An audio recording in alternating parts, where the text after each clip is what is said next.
Siyempre nakaka-proud 'no, nakaka-proud na dala-dala namin yung, flag natin, nagre-represent kami ng country natin. Suot ng bandila ng Pilipinas sa kanilang mga uniform, lumalaban ngayon ang RP Blue Girls Philippines Women's Softball Team sa Canada Cup International Softball Championship sa Surrey, British Columbia. Representing our country kasi, so talagang magaang sa pakiramdam, masarap sa pakiramdam, and kung every time na nananalo kami, syempre para yun sa bansa, no, bukod sa aming mga pamilya, kay Lord, and sa mga taong tumutulong sa amin, pero talagang para sa bansa yung ginagawa namin.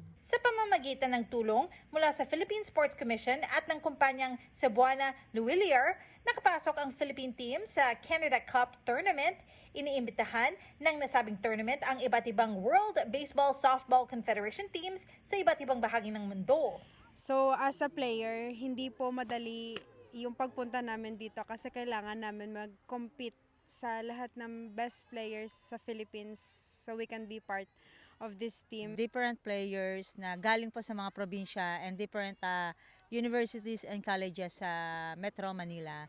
So, nagdaan po sila sa tryouts, then na-select po sila, then saka namin binuo yung Philippine team. May 12 women's teams mula sa iba't ibang mga bansa na naglalaro sa round robin ng Canada Cup ngayong linggo. Pinaka-challenge talaga sa amin lagi is yung weather kasi iba yung weather na meron sa Philippines at dito sa ibang bansa. And then yung sa mga kalaban naman, kailangan din naman talaga namin mag-adjust kasi iba yung mga nakakalaban namin sa Philippines and international. Sa Canada Cup mismo, hindi pa kami nag-podium finish dito.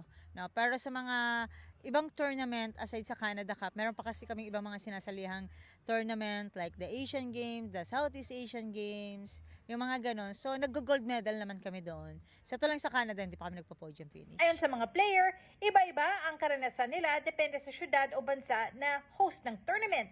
Nanalo ang Team Philippines laban sa New Zealand nitong Lunes, nanalo rin laban sa Team Hong Kong Martes pero natalo sa Team Canada.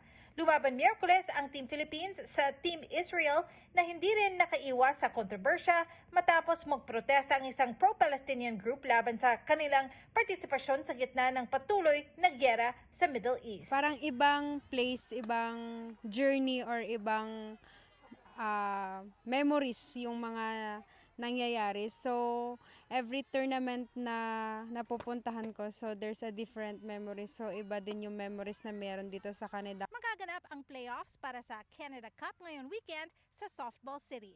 So malaking bagay sa amin para pagbalik ng Pilipinas, maipromote din namin yung sports ng softball, matulungan namin na maging popular yung sports na mahal namin. Teresa Barrera, Omni News, Surrey.